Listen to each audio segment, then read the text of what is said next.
For the second time in the last 2 weeks, a state senator is announcing their resignation after winning re-election. Yeah, Senator Janet Buckner says she's stepping away to focus on herself after a challenging year. So what do the resignations mean for business at the Capitol? Fox 31 political reporter Gabrielle Franklin's on it. Yet two well-known state senators are leaving their posts here at the state capitol.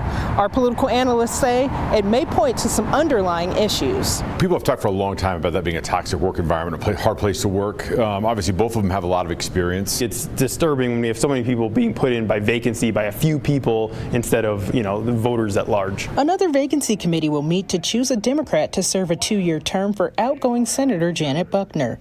Buckner was appointed to a state representative position after her husband, the late Representative John Buckner, passed away. She filled his term before getting elected to the state Senate in 2020. In her resignation letter, Buckner says her service at the Capitol was an honor of a lifetime. She's well respected by her constituents and obviously well respected in the Senate as well. And, what was interesting about that is when State Senator Buckner left, obviously Governor Polis made a statement praising her. And people have said as she leaves, Republicans and Democrats, as she's leaving, how well she's done and how much she's going to be missed. That actually speaks a lot to how people view her. While Governor Polis did issue a statement saying that he has greatly enjoyed working with Senator Buckner, he did not issue a statement for departing Senator Chris Hansen. Hansen is leaving to be the CEO of La Plata Electric Association. A vacancy committee will also pick a Democrat to serve 2 years of Hansen's term before a new election in 2026.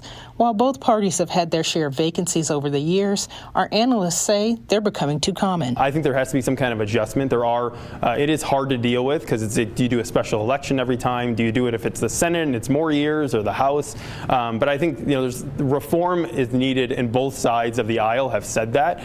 The hard part is finding out what does that exactly look like. And a lot of times when laws are being created, they're being created by obviously these legislators who have a certain interest in it. And both of our political analysts say that they don't foresee any more resignations coming from the state Senate anytime soon, but it is odd to have two leaders leave back-to-back the way they did. Reporting outside the state capitol, Gabrielle Franklin, Fox 31.